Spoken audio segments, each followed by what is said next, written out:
Peut-être pour ceux qui ne me connaissent pas, je vais juste faire une petite biographie. Donc je suis né il y a très longtemps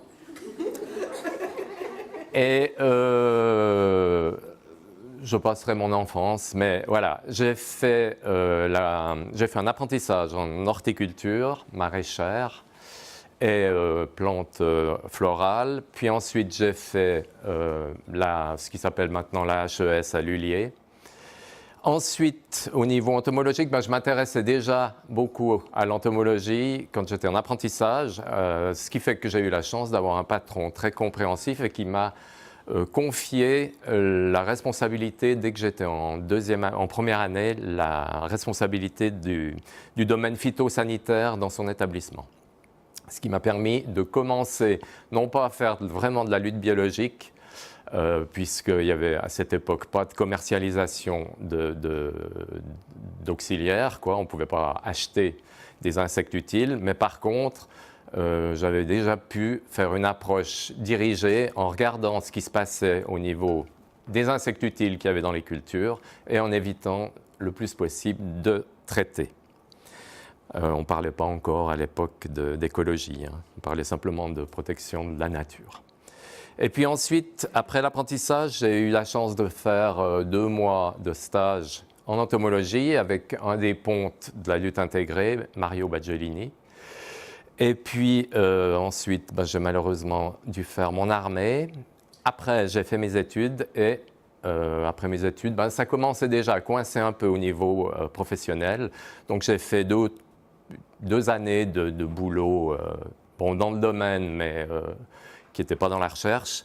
Et puis ensuite, Jost Fröhler, qui s'occupait de l'entomologie maraîchère, avait son technicien qui partait à la retraite et il m'a demandé, j'ai eu la chance, il m'a demandé de le remplacer. Voilà, donc j'ai commencé à travailler en 1978. Voilà, et depuis, je suis resté là. Alors, ça fait un peu bizarre aujourd'hui, je sais, mais je dois dire que jusqu'à aujourd'hui, j'ai toujours eu énormément de plaisir à travailler. Les défis, les insectes, vous savez que ça bouge. Vous verrez aussi, quand on arrête de traiter contre un insecte, il y en a d'autres qui deviennent problématiques alors que jusque-là, ils passaient inaperçus. Donc tout ça fait que je ne me suis jamais ennuyé, je n'ai jamais eu l'impression de faire 2 fois la même chose. Et voilà, je pense que c'est quand même de la chance quand on arrive au bout de 2 ou 3 semaines de vacances et qu'on se dit « chouette, je recommence à bosser demain ». Je sais que ce n'est pas le cas de tout le monde et dans toutes les professions. Voilà, alors, je ne sais pas. Ah, voilà. Bon, je vous fais un petit sommaire. Pardon. Je vous fais un petit sommaire. D'abord, il y a quand même beaucoup de gens qui ne sont pas en entomologie, donc je vais quand même donner quelques définitions en terminologie des insectes. L'évolution des concepts de la lutte contre les ravageurs, donc la lutte chimique, ce qui est un concept qui a disparu, mais qui a malheureusement tendance à revenir. La lutte chimique pure, la lutte dirigée, qu'on appelle aussi lutte raisonnée, la lutte intégrée, puis ensuite les luttes biologiques au sens large. Avec des exemples de travaux qu'on a effectués sur les légumes de pleine terre et également sous abri. Ensuite, il y aura juste un dia sur ce que je trouve qui résume les perspectives et les défis actuels, donc toujours en culture maraîchère, donc culture de légumes ou culture de petits fruits, ce que je mets aussi avec la maraîchère, culture de petits fruits sous abri. Et ensuite, juste une liste indicative des élevages qu'on a fait à Changin pour pouvoir faire nos essais. Et vous verrez que c'est assez impressionnant. Alors, en terminologie, un ravageur, voilà, ce n'est pas un parasite. En terminologie agricole, c'est un organisme qui cause des dommages à des biens humains. Donc, ce n'est pas un parasite, ce n'est pas un déprédateur non plus, parce qu'un auxiliaire, c'est un organisme bénéfique à nos activités humaines, et en phytiatrie, c'est un ennemi naturel d'un ravageur. Et il y a 3 types principaux d'auxiliaires. Des prédateurs, c'est pour ça qu'il faut éviter d'utiliser le terme de déprédateur pour une bestiole qui va faire du mal à une plante. C'est un animal consommant directement ses proies, voilà, comme un lion qui se fait une gazelle. Un parasitoïde, c'est un animal dont l'adulte est libre. C'est pour ça qu'on met le terme oïde, parce que ce n'est pas tout à fait un parasite. Mais dont les stades juvéniles, donc en gros les larves, se développent aux dépens d'un autre animal qui s'appelle hôte, et dont il provoque toujours la mort, mais il provoque généralement la mort de cet hôte au bout de son développement larvaire. Et puis les parasites au sens strict, style le ver solitaire que certains d'entre vous avez dans votre intestin, et normalement ils ne vous tuent pas. Et ils sont également parasites à l'état adulte. Et puis les entomopathogènes, c'est des champignons, des bactéries, des virus ou des nématodes qui se développent aux dépens des insectes et acariens. Maintenant, dans les méthodes de lutte, la lutte chimique exclusive, elle avait plus ou moins disparu de chez nous. C'était l'époque des traitements systématiques qui assuraient une couverture phytosanitaire de la culture pendant toute la culture. Donc on revenait régulièrement traiter pour ne pas avoir de problème. La lutte dirigée ou raisonnée, elle reste basée sur des traitements chimiques, mais qui sont ciblés à la fois dans le temps et sur un ravageur donné, ce qui veut dire qu'il faut absolument, pour pouvoir la mettre en pratique, avoir des méthodes d'échantillonnage, des seuils de tolérance si possible, avec également des produits sélectifs. La lutte biotechnique, c'est l'usage de moyens physiques, chimiques, génétiques qui perturbent la physiologie ou le comportement des ravageurs. Par exemple, une stérilisation des mâles, la confusion sexuelle où les mâles ne retrouvent plus leur partenaire, ou des plantes résistantes. Et la lutte biologique au sens strict, c'est l'utilisation d'organismes vivants auxiliaires qui sont donc des antagonismes des ravageurs à combattre. Et enfin, la lutte intégrée, c'est une stratégie qui combine différentes méthodes de lutte.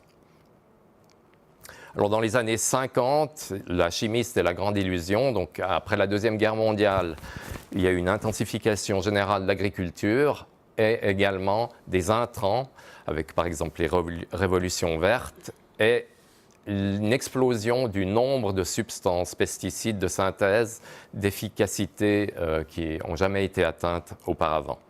Alors, c'était la grande époque des insecticides chlorés, comme l'exemple le plus courant, c'est le DDT, ou ceux qui étaient issus des gaz de combat qui avaient été testés et développés pendant la guerre, donc les esters phosphoriques, les gaz de combat qui attaquaient le système nerveux.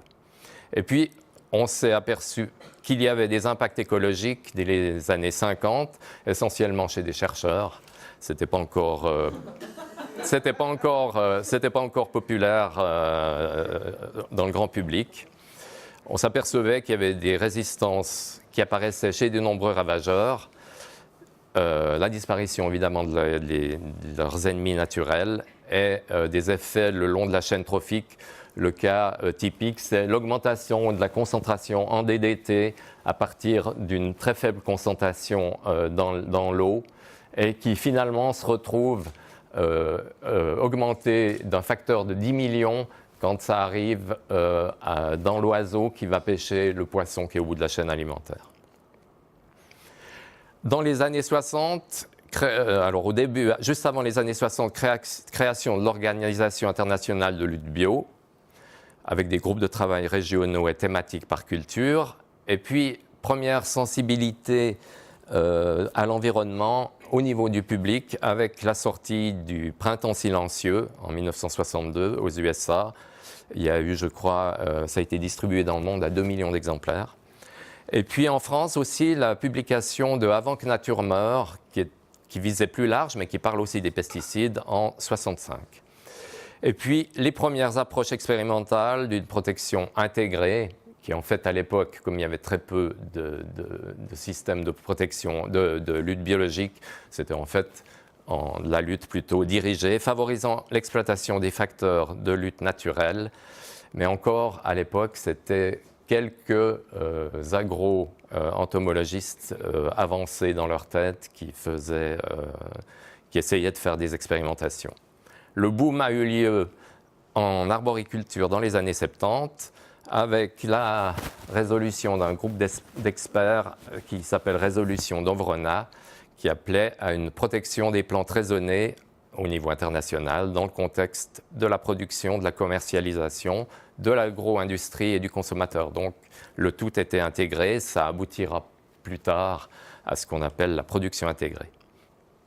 Et puis il y a eu la constitution, alors très locale, du GALTI, c'est-à-dire du groupement des arboriculteurs lémaniques, qui était aussi extrêmement...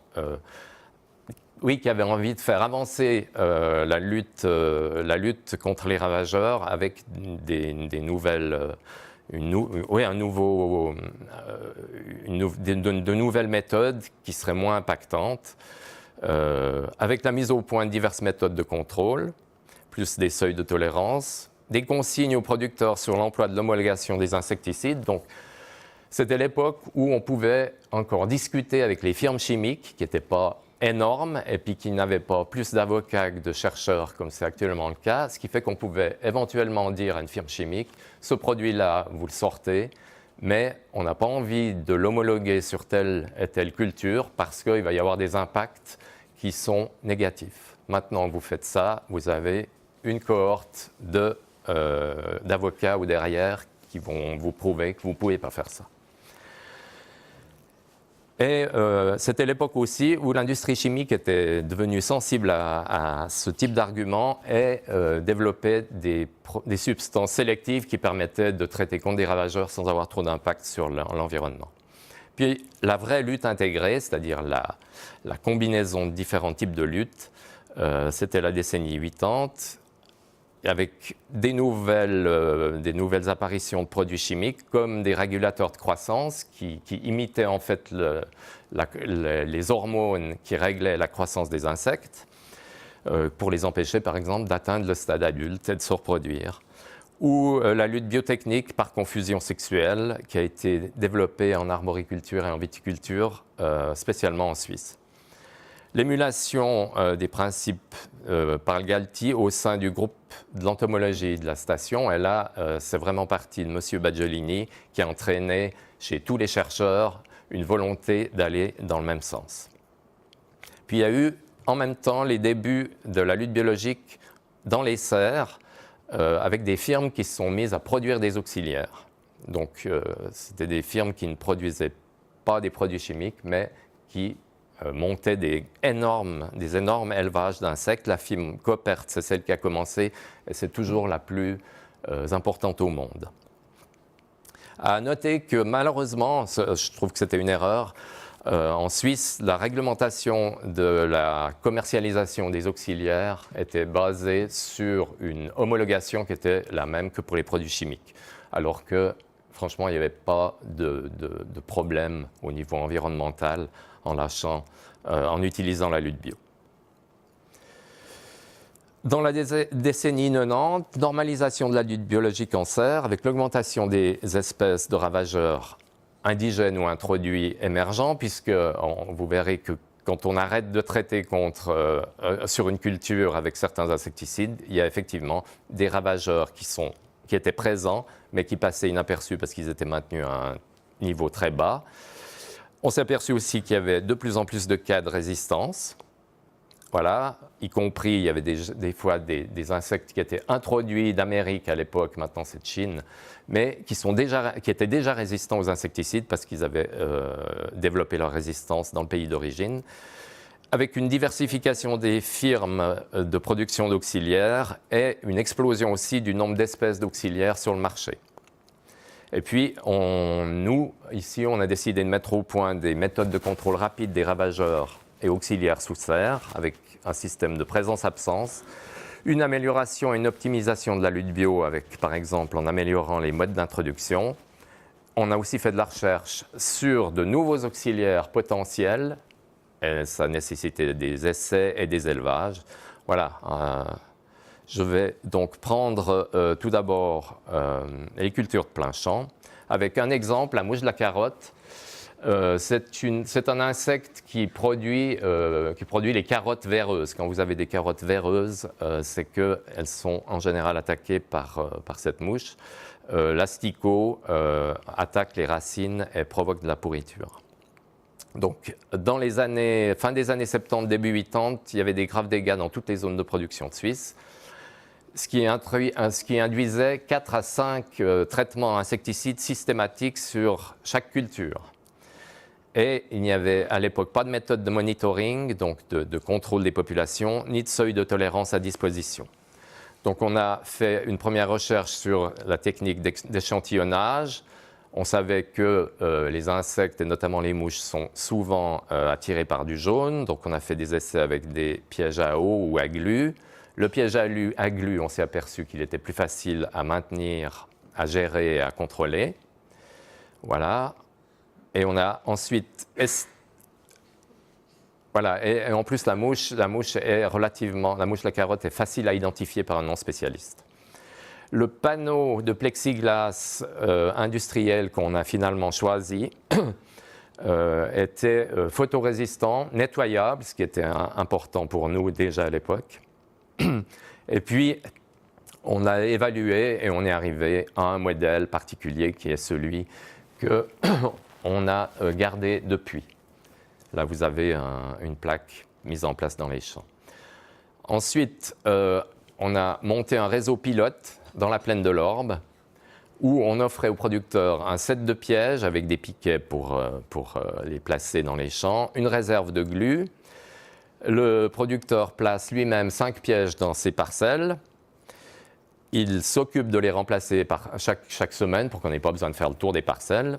Et on passait simplement chez lui. On contrôle les captures, soit nous, soit l'Office maraîcher vaudois à l'époque. Et on avertit le producteur s'il y a une présence de capture, ce qui fait déjà que ça évite qu'il traite quand il n'y a pas de mouche. Ce qui se faisait auparavant puisqu'il n'y avait pas de méthode de monitoring. Donc là, déjà, on économisait 1 à 2 traitements par saison, quoi. Et puis, on a fait une cartographie, et puis ça s'est ensuite transféré au Chablais et au Valais central, le même système. Ensuite, on a essayé d'affiner le monitoring. On savait que la nutrition, l'accouplement et le repos de cet insecte se passaient hors des parcelles de carottes, dans les haies, et que les dégâts, du coup, se faisaient surtout dans les 50 premiers mètres à l'intérieur de la parcelle. On s'est aperçu aussi, on les a suivis au cours des journées, que les femelles pondeuses pénétraient dans les parcelles entre midi et 16 heures de l'après-midi.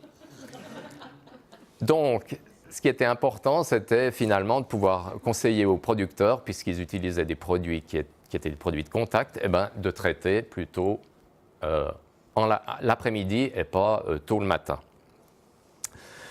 Et on s'est aperçu que les mouches quittaient les parcelles en volant au ras du feuillage, puis en remontant vers la végétation à partir de 10 mètres avant la sortie du champ.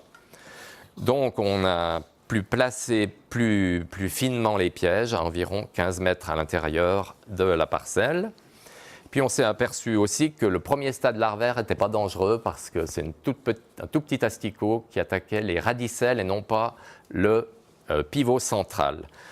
Donc on s'est aussi aperçu là que durant les 15 jours qui précèdent la récolte, il n'y avait plus besoin de se faire de soucis parce que même si vous aviez 1 million de mouches, leurs larves n'arriveraient pas à faire de dégâts. Elles n'auraient pas le temps.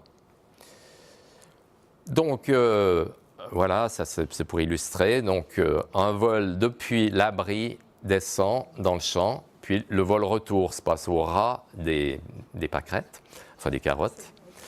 Et donc, on place le piège à cet endroit-là pour les attraper avant qu'ils retournent dans l'abri. Voilà, on les place à environ 15 mètres, on met 20 mètres entre les pièges et on place 5 pièges par parcelle. Puis on s'est aperçu aussi que les pièges, quand ils étaient inclinés vers l'intérieur de 45 degrés, on avait autant de captures sur la face inférieure que sur les deux faces d'un piège vertical. Donc, on a commencé à conseiller de mettre des pièges où il n'y avait qu'une partie qui était engluée, ce qui évitait d'attraper des insectes qu'on ne voulait pas attraper. Ça gardait, comme vous pouvez le voir là, le piège beaucoup plus propre. Donc, à la limite, il fallait le remplacer moins souvent pour le producteur. Et ça gagnait aussi du temps pour l'engluage et le nettoyage. Et on s'est attaqué au seuil d'intervention. Alors, un petit rappel, un seuil d'intervention, c'est le niveau de pression d'un ravageur ou d'une maladie, mais là on parle de ravageur, à partir duquel les pertes économiques qu'il engendre dépassent le coût de l'intervention qu'il faudrait pour le combattre. Donc, il dépend du rendement visé pour la culture, du prix de vente que vous estimez pouvoir en tirer à la récolte. Plus le prix de vente est élevé, plus le seuil va être bas parce que plus ça vaudra le coup d'intervenir tôt. Du taux d'efficacité escompté du traitement, il faut savoir que même les meilleurs insecticides n'ont jamais 100% d'efficacité. Et évidemment du coût du traitement, c'est-à-dire le prix du produit, qui est malheureusement, enfin je dis malheureusement, mais je le pense, pas assez élevé actuellement, et du coût de l'application. Les recherches britanniques avaient montré la forte sensibilité des œufs de la mouche à la température. Et cette mortalité embryonnaire, elle dépendait de la durée journalière des températures létales. Donc plus il faisait chaud longtemps, plus il y avait de mortalité comme taux. Et évidemment du taux de couverture du sol par la culture. Juste après le semis, le sol est pratiquement nu. Puis une fois que le feuillage a recouvert le tout, il n'y a pratiquement plus de mortalité si la mouche vole à ce moment-là parce que la température du sol n'augmente pas. Donc nous avons décidé de faire un seuil qui intégrait cette donnée-là parce que ça pouvait être assez important. Donc on a fait des enregistrements continus de la température du sol et on a calculé, d'après justement les modèles britanniques, la mortalité journalière des œufs et en parallèle, on a fait une évaluation de l'intensité du vol et de la ponte à l'aide de pièges à œufs, quoi. Ce qui nous a permis d'aboutir à un seuil différencié par quinzaine. Donc, en gros, on cumulait le nombre de mouches piégées sur 2 semaines et suivant la date de récolte prévue. Donc, je ne vais pas vous commenter ça, mais simplement, ça voulait dire que le producteur avait un tableau de ce genre-là. Il savait qu'il allait, par exemple, récolter dans la deuxième quinzaine de septembre. Et il savait qu'il allait récolter, par exemple, en juin ou... Oui, là, voilà, en septembre, voilà. Donc, ça veut dire qu'en général, il a semé en mai. Et il compte récolter en fin octobre, voilà. Et il va mettre des pièges, compter le nombre de mouches qu'il va avoir, les cumuler. Et par exemple, si dans la deuxième quinzaine d'août, il s'aperçoit qu'il a un cumul de 40 mouches, il va se dire qu'à partir de là, il doit traiter. Par contre, s'il est en dessous de 40, il n'a pas besoin de traiter parce qu'il n'y aura pas suffisamment de dégâts à la récolte. Ça paraît compliqué comme ça, mais en fait, ça marchait assez bien. Notez bien qu'il y a une remise à zéro du cumul parce qu'il fait très chaud au mois de juillet-août et la mouche de la carotte n'aime pas beaucoup la chaleur. Donc le bilan, les avantages sont apparus par étapes en fonction des connaissances de la biologie et de l'écologie. La mise au point du piégeage a, comme je vous l'ai déjà dit, pu supprimer les interventions insecticides quand il n'y avait pas de vol.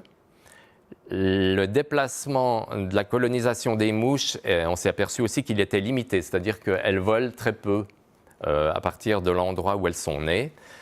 Donc, il y a eu aussi un choix des emplacements des séries de carottes le plus distant possible. Ça, c'était possible dans la plaine de l'Orbe parce que les producteurs étaient en même temps des paysans qui faisaient de la grande culture. Donc, tout d'un coup, ils pouvaient décider de mettre leur parcelle 500 mètres à côté de la parcelle précédente de carottes sans que ça leur pose de problème puisque c'était chez eux.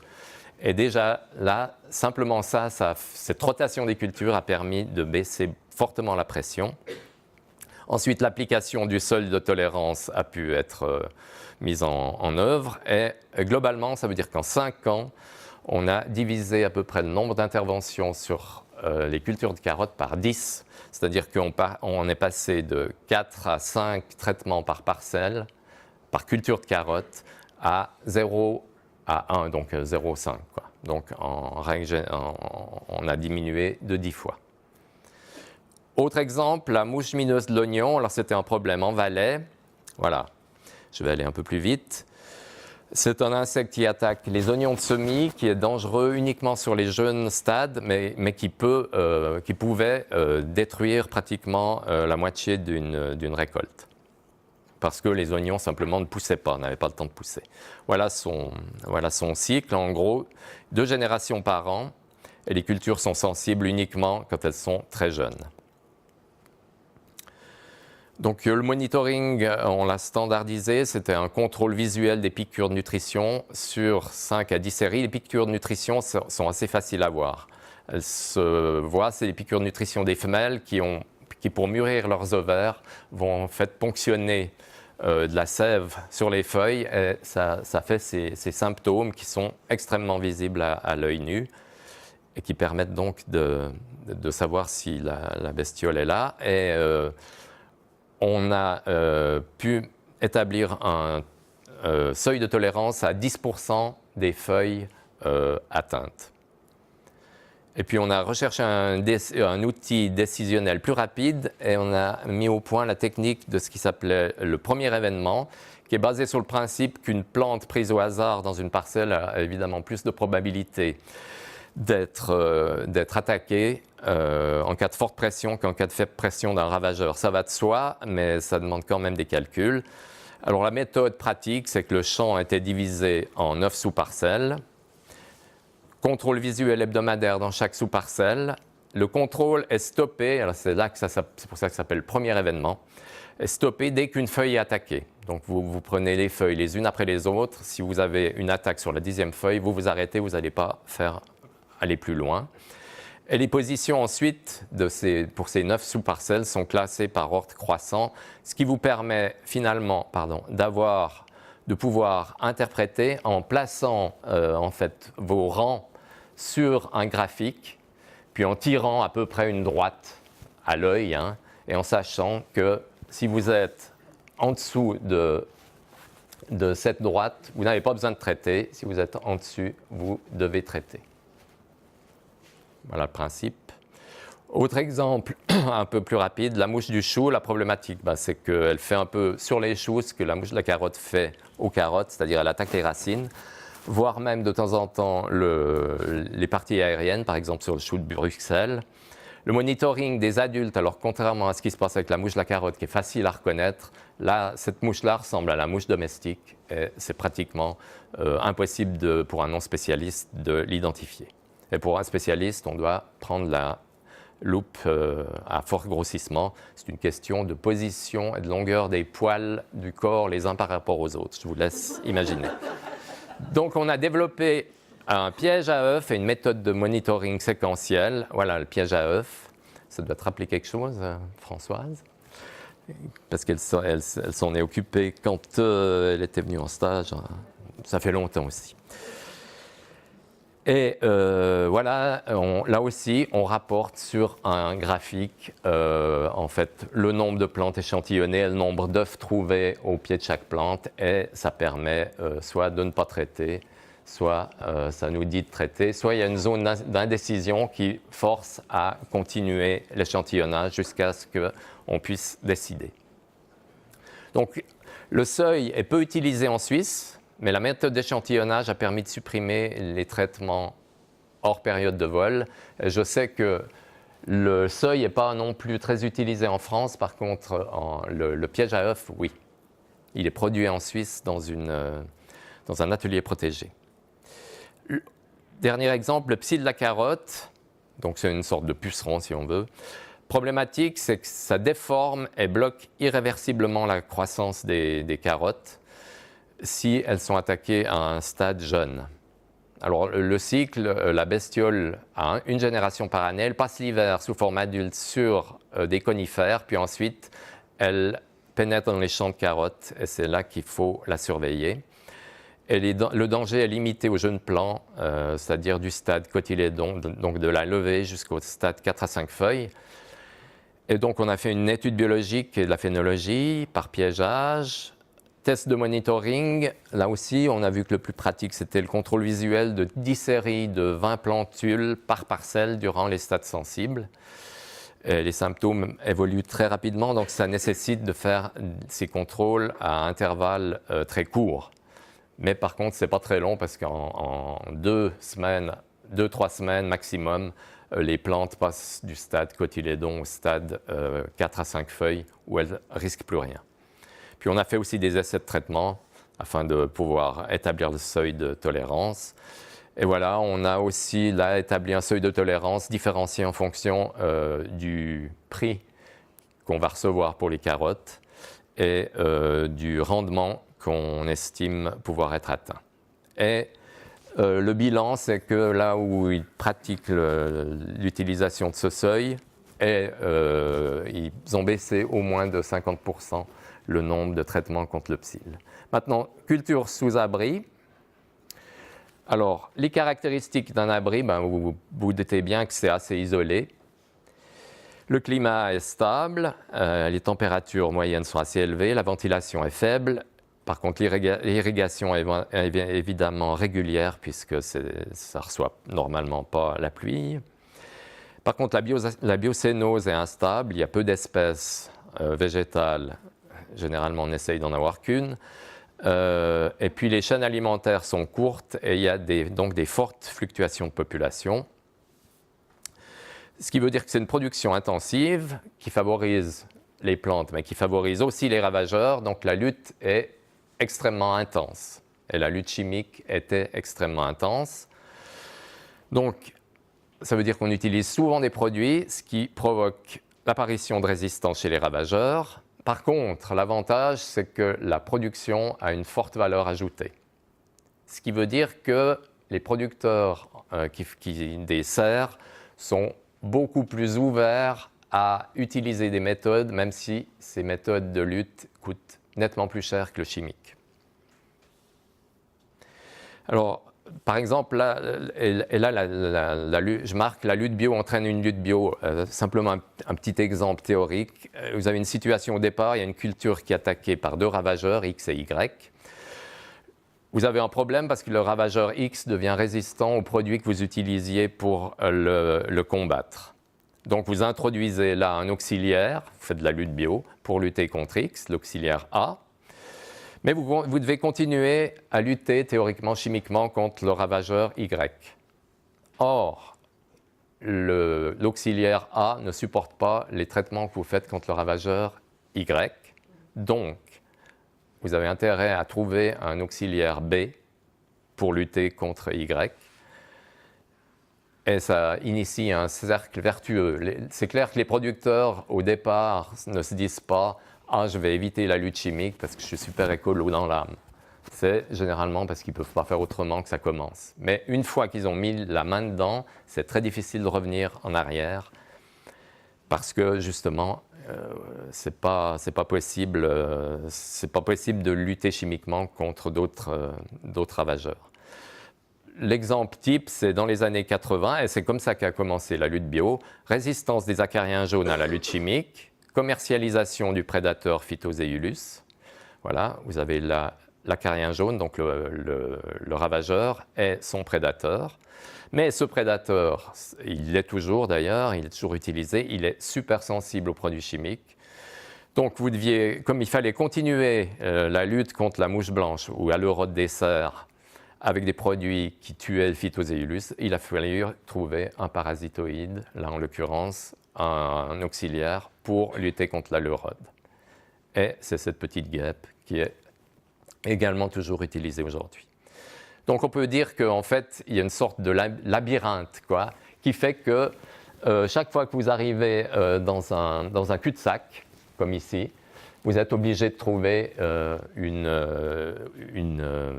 solution Et souvent, la solution est bio. C'est pour ça que je vous dis que ça fait un cercle vertueux. Vous commencez à lutter biologiquement, vous ne pouvez pas revenir au chimique. Alors, en Suisse, on a actuellement autour presque 30 macro-organismes, donc 13 prédateurs et 14 parasitoïdes, là en l'occurrence, utilisés en culture maraîchère. Donc, la lutte biologique est beaucoup plus utilisée que ce que pensent en général les gens. Mais ce qu'il y a, c'est qu'on ne sait pas très bien ce qui se passe dans les serres, parce qu'évidemment, on voit mieux ce qui se passe dans les cultures à l'extérieur. Mais dans les serres, la lutte biologique, c'est la règle. Et puis, on utilise aussi 15 entomopathogènes, 4 champignons, 4 bactéries, 3 virus, 4 nématodes. Donc, il y a de nombreuses espèces additionnelles qui sont en phase d'expérimentation et petit à petit qui arrivent sur le marché. Alors, on utilise uniquement en serre ce qu'on appelle la lutte biologique augmentative, c'est-à-dire le but, c'est d'augmenter les populations d'auxiliaires pour une parcelle, une culture donnée. Le but, c'est pas d'introduire une bestiole, puis elle va rester là pendant les 10 ans qui suivent. Parce que tout simplement, la culture ne va pas durer 10 ans non plus. Donc le but est d'assurer la protection pendant la durée de la culture en question. Et il y a 2 méthodes, sous-méthodes si on veut. Par inoculation, ça c'est pour les auxiliaires très coûteux. C'est-à-dire on en introduit une faible quantité et on espère qu'elle va se reproduire suffisamment vite pour augmenter ses populations. Et être efficace, ou par inondation, ça c'est pour les auxiliaires peu coûteux, c'est l'introduction d'une forte dose d'auxiliaires où on revient régulièrement avec des fortes doses d'auxiliaires, c'est une sorte de traitement biologique. Alors ce qu'on a fait à Changin, on a essayé surtout d'améliorer et optimiser l'efficacité des auxiliaires déjà commercialisés pour que ça coûte moins cher et que ce soit plus efficace. Et on a recherché aussi, bien évidemment, de nouveaux auxiliaires contre les ravageurs nouveaux aussi, avec ce qui nécessitait mise au point d'élevage des ravageurs et des auxiliaires en question qu'on voulait tester. Et puis on a aussi recherché des méthodes plus culturales, comme des plantes pièges, par exemple, ou des plantes banques. Voilà, plantes banques contre les pucerons. Là, vous avez un exemple, c'est un micro-hyménoptère qui pond ses œufs à l'intérieur des pucerons. Le puceron se fait manger à l'intérieur par sa larve, et ce qu'on appelle la lutte douce. Et ensuite, l'adulte du micro-hyménoptère nouvellement formé à l'intérieur du puceron va sortir, et le but, c'est qu'il se répande partout. Le parasitoïde en question s'appelle Aphidius.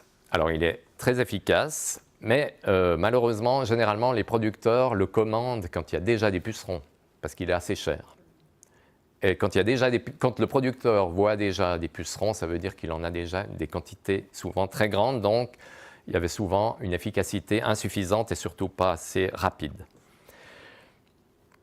Donc l'idée là qu'on a eue, c'est pourquoi ne pas... Cet auxiliaire, il attaque que les pucerons, mais il n'attaque pas forcément qu'une seule espèce de puceron.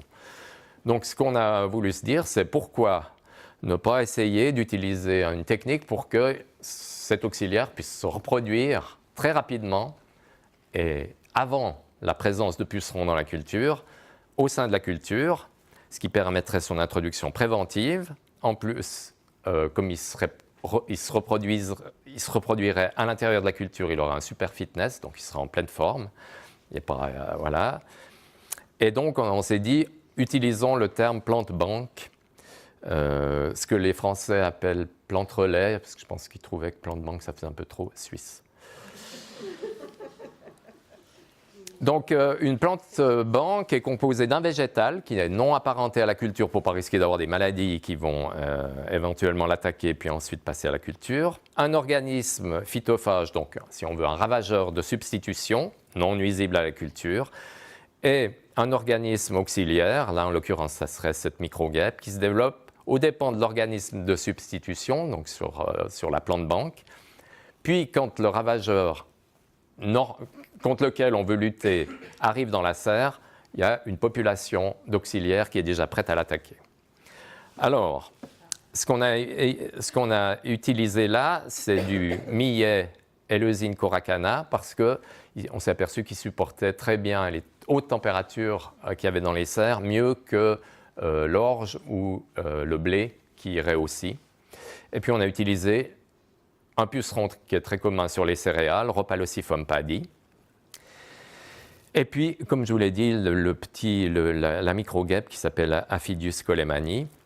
Et le millet d'Inde, je l'ai ramené en fait du Népal à mon retour. Je voulais en faire de la bière, puis finalement j'en ai fait des plants de banque. Comme quoi. Et l'efficacité s'est avérée bonne. Là, on le voit, c'est une courbe de croissance des pucerons. Et vous voyez qu'à un moment donné, quand le nombre de momies, donc les momies, c'est les pucerons tués par l'Aphidius, elles se reconnaissent parce qu'elles ont une forme particulière. Et plus il y a de momies, plus on a une bonne population d'Aphidius. Et on voit qu'à partir d'un certain point, les pucerons ne se développent plus. Ça, c'était des essais sur concombres.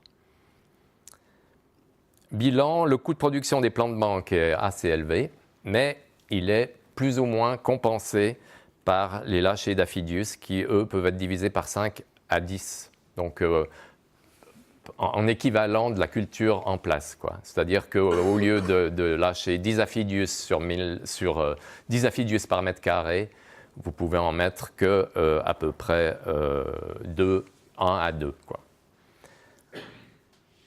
Autre cas, Macrolophus, c'est une punaise prédatrice très utilisée en culture de tomates contre de nombreux ravageurs, mais elle est très coûteuse. Donc ça veut dire elle peut être utilisée, introduite qu'à des doses limitées, mais son efficacité dépend du niveau de ses populations par rapport au niveau de ses proies. Donc si vous avez une attaque de ravageurs extrêmement précoce, l'introduction ne va pas suffire à pouvoir régler le problème suffisamment vite. En plus, elle est très insecticide, très sensible aux insecticides, donc il n'y a pratiquement pas de traitement correctif possible. Donc l'intérêt, c'est d'essayer d'avoir une installation de cette bestiole très précoce. Normalement, elle est lâchée à l'intérieur des cultures par endroits réguliers. Et puis là, on s'est dit comment essayer d'augmenter son efficacité. Donc, on a essayé plusieurs méthodes, mais notamment celle-ci qui est l'introduction en pépinière, c'est-à-dire le producteur, au lieu de faire venir ses tomates juste au moment où il va les planter, il les fait venir 15 jours plus vite. Elles sont toutes petites. Il place ses tomates sous un filet, et c'est à l'intérieur de ce filet qu'on va lâcher les Macrolophus. On va les nourrir avec des œufs, de la teigne, de la farine, qui sont commercialisées aussi comme nutrition pour ces punaises. Et ensuite, la punaise est censée se reproduire dans ces jeunes plants. Et une fois que les plants sont plantés en place, la punaise est déjà présente dans la culture. Et en fait, on s'aperçoit effectivement que la durée pour qu'on atteigne le seuil opérationnel, on s'est aperçu que Macrolophus, fallait qu'elle soit présente sur à peu près 15% des feuilles pour qu'on soit sûr qu'elle va bien marcher. Et on s'aperçoit que c'est avec le système d'introduction en pépinière que les populations augmentent le plus rapidement possible. Le plus rapidement par rapport à d'autres systèmes d'inoculation, et notamment le dernier système, qui est celui qui est utilisé couramment. Alors, ça peut marcher mieux, mais souvent, le problème, c'est que ça intervient trop tard et le producteur est obligé de relâcher, ce qui coûte de nouveau plus cher. Là, on parle de plante piège. Alors, c'est contre une autre punaise, mais celle-là, c'est un ravageur. C'est une punaise qui provoque des dégâts de ce type sur les fraises. Donc, vous imaginez que cette fraise est difficilement vendable. Elle est de chez nous, mais elle s'est adaptée à la fraise assez récemment. Elle hiverne à l'état adulte et fait une première génération sur l'ortie, ce qui nous a mis la puce à l'oreille, si j'ose dire. Elle fait une deuxième génération et à ce moment-là, elle se disperse vers les cultures de fraises pour le moment, il n'y a pas d'auxiliaire disponible. Et les traitements insecticides, c'est de nouveau la même chose. Pour traiter contre les punaises, c'est des traitements à large spectre qui sont incompatibles avec la lutte bio contre les autres ravageurs, puisque, comme je vous l'ai dit, dans la plupart des cultures sous abri, on fait de la lutte biologique. Donc là, on s'est dit, comparons l'effet de plantes pièges qui seraient installées entre les tunnels et qui seraient censés faire que le ravageur, au lieu d'aller dans les tunnels, la première chose qu'il fait, c'est qu'il va entre les tunnels sur les plantes qu'il apprécie. Et puis, on peut, tout d'un coup, on contrôlerait la population sur ces plantes-là, puis on traite à un moment donné, avant que ça devienne un élevage et puis qui pénètre éventuellement dans les cultures. On a essayé la luzerne parce qu'on sait qu'il y a beaucoup de punaises qui aiment beaucoup la luzerne. Et puis, comme on savait que cette punaise-là aimait bien l'ortie, on a aussi essayé l'ortie dioïque en plaçant volontairement entre les tunnels. On a fait ça à Genève. Et puis le contrôle se fait aussi bien sur les orties que sur les fraises par frappage, c'est-à-dire on tapote des bouquets de fleurs et de fruits mélangés et on regarde les punaises qui tombent dans une assiette. Et voilà, ça c'est l'infestation d'un tunnel de fraises, donc sur les fraises, et on voit que là où il y a eu de l'ortie, l'infestation est restée beaucoup plus basse. Et le bilan là, c'est que on s'est aperçu que l'Iocoris n'aimait pas la luzerne, mais par contre était fortement attiré par les orties, et que les fraises des tunnels adjacents aux orties, on n'avait pas besoin de les traiter, elles ne présentaient pas de dégâts. Donc ça veut dire que là, on arrive à 0 insecticide sur les fraises parce qu'on fait de la lutte bio contre la plupart des ravageurs, et là, on utilise des plantes pièges. S'il y a des conditions, c'est clair. Il faut suivre les populations sur les orties pour savoir quand traiter ces orties. Et puis, il faut aussi faire une gestion des orties parce qu'elles ne disparaissent pas, quoi. Même si les orties, généralement, on veut les faire disparaître. Et puis, là, dernier exemple, c'est un exemple, j'en parle parce qu'il est actuel. Et d'ailleurs, il y a une petite vidéo qui sera mise sur Internet et qui concerne cet essai. Donc, Neisara viridula, c'est une punaise invasive qui vient de Méditerranée. Elle est en train de monter vers le nord en profitant des changements climatiques depuis à peu près 2010. Elle va aussi en Suisse, elle a commencé à être problématique à Genève, et puis là, elle est en train d'aller vers l'est aussi, et nos collègues suisses-allemands commencent aussi à avoir des problèmes avec elle. Elle est nuisible aux légumes, fruits sous abri, donc ça veut dire concombre, poivron, aubergine, tomate. Et les dégâts, c'est des déformations des rameaux, ça déforme aussi les fruits, ça provoque des chutes de fleurs et une mauvaise nouaison des fruits. Donc un avortement, je le dis ici, puisqu'on est entre nous. C'est un terme qu'il ne faut pas utiliser pour le grand public. Voilà. Voilà le type de dégâts. Donc les concombres sont déformés, ils sont absolument pas mauvais, mais voilà, on est dans une société comme ça. Par contre, effectivement, tomates ou poivrons ou aubergines, là, ça fait des dégâts qui sont plus importants à l'intérieur de la chair. Et de nouveau, traitement insecticide incompatible avec la lutte bio contre les autres ravageurs.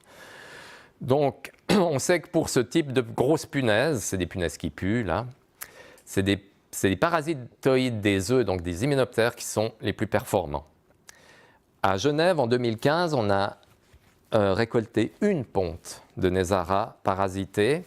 On a identifié ce qui en ressortait, et c'était une petite microguêpe qui s'appelle Trissolcus basalis, qui était d'ailleurs la première mention de l'espèce en Suisse.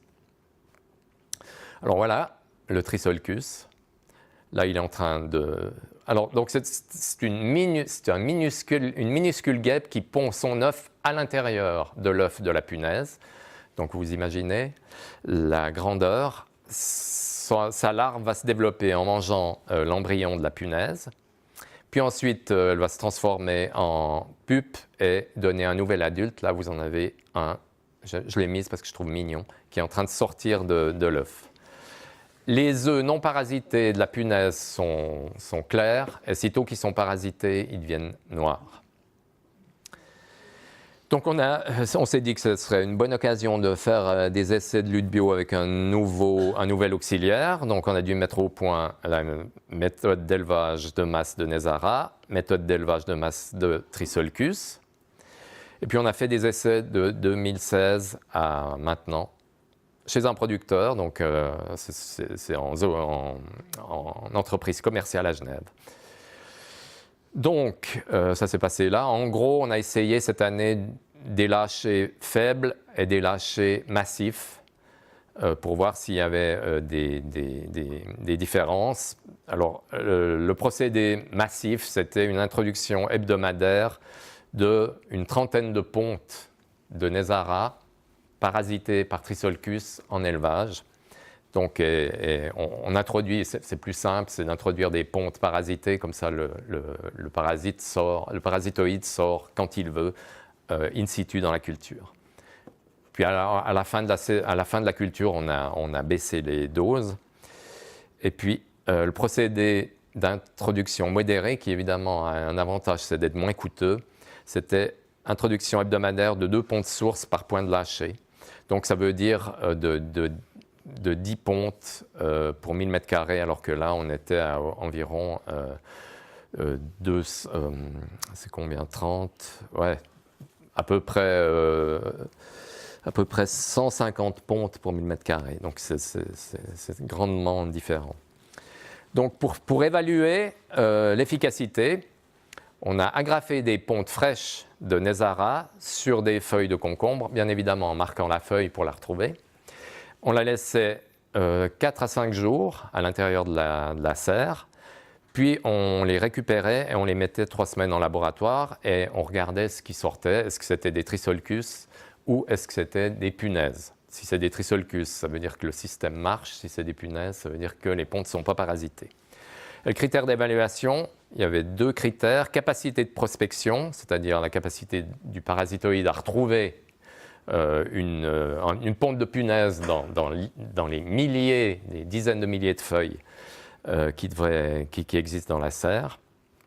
Et l'efficience parasitaire, c'est le taux d'œufs parasités par ponte sentinelle parasitée, quoi. Parce que si vous avez qu'un œuf sur une centaine qui est parasité, l'effet biologique ne va pas être terrible.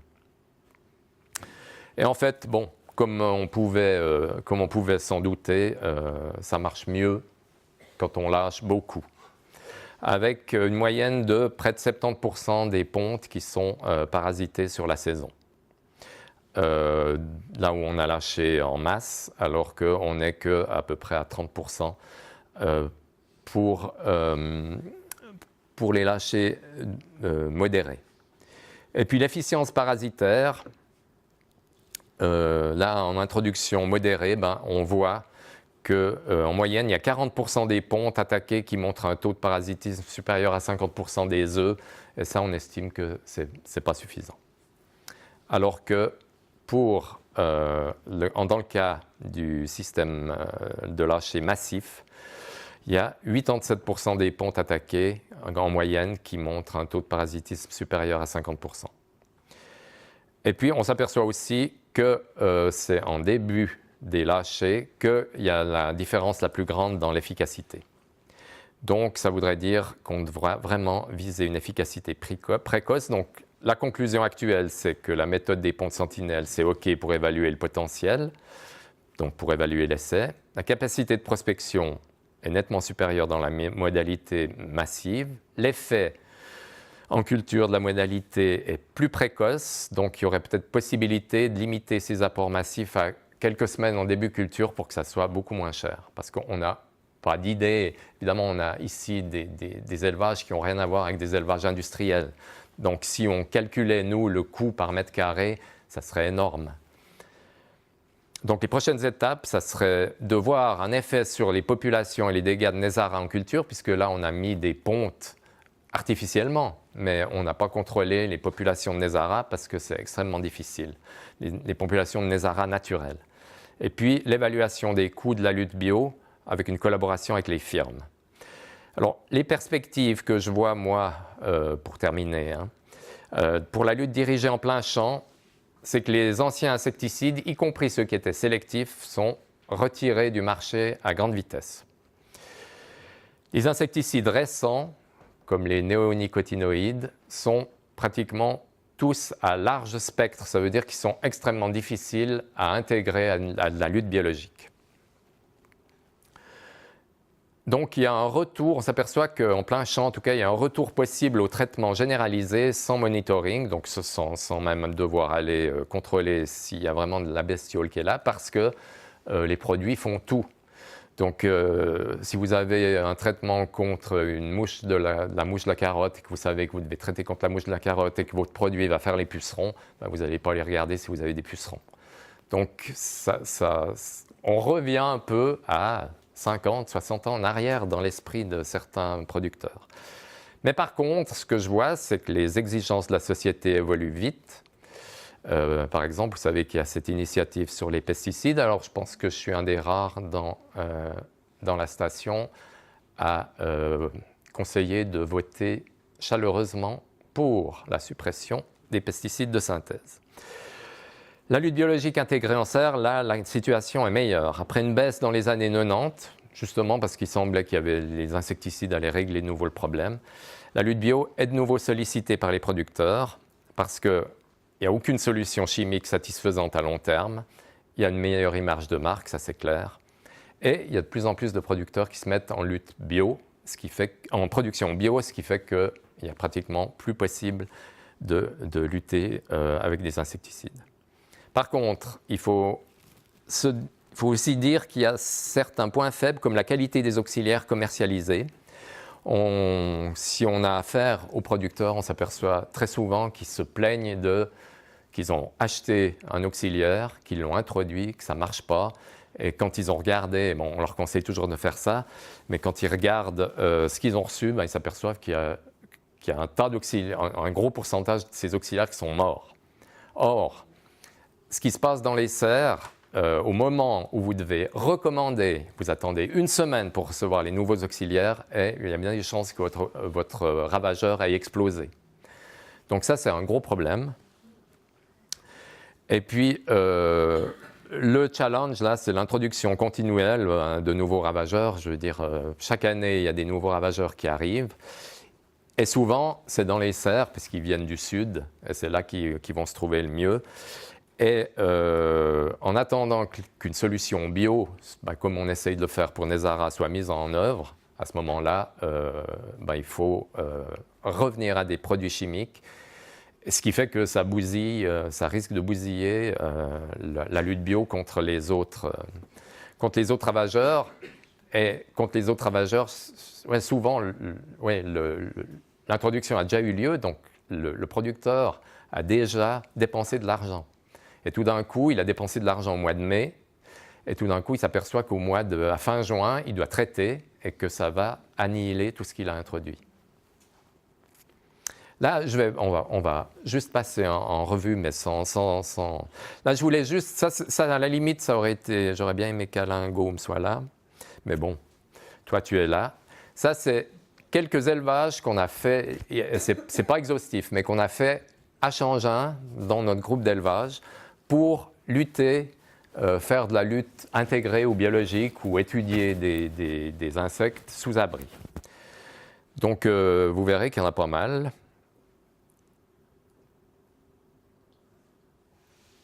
Voilà, on a même fait des essais avec la coccinelle asiatique, à l'époque où j'avais fait des essais à Genève, pratiques, et j'étais très content parce qu'en fait, quand elle a été trouvée en Suisse pour la première fois à l'extérieur, ce n'était pas à Genève. Mais à l'époque, elle avait été autorisée d'introduction et de commercialisation. Par contre, mes essais avaient montré qu'elle est absolument inefficace en serre. La lutte contre les acariens. Voilà. Donc, on a eu énormément d'élevage. Ce que je veux dire, c'est que si on n'avait pas ces installations d'élevage, on aurait pratiquement pu faire aucun des essais un peu de base que je vous ai présentés. Puis ce n'est pas tous ceux qu'on a fait, on en a fait encore bien d'autres. Donc, je pense qu'il faut faut continuer, enfin, j'espère que les élevages, on continuera à les utiliser. Après, ce que je veux juste dire, c'est que si actuellement l'entomologie maraîchère n'utilisait pas les élevages, on peut se contenter de 2 ou 3 cellules d'élevage. Voilà, c'est juste pour dire, et à Wädenswil, ils n'ont pas les élevages. Donc, éventuellement, de tout mettre la culture maraîchère à Wädenswil en disant c'est eux qui s'occupent de tout, je ne sais pas si c'est une bonne idée. En tout cas, c'est un gâchis pour les installations qu'on a ici. Je vous dis ça, c'est personnel.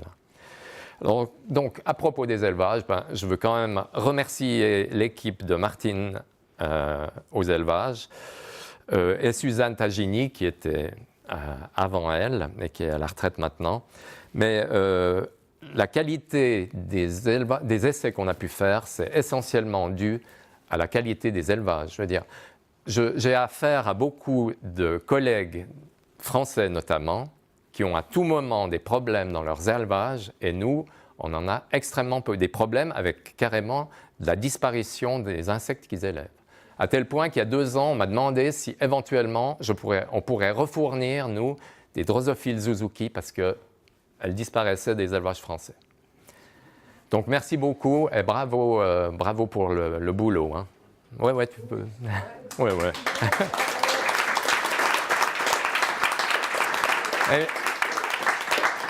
Et merci à vous. Ouais, ben voilà, 1 heure. Merci à vous.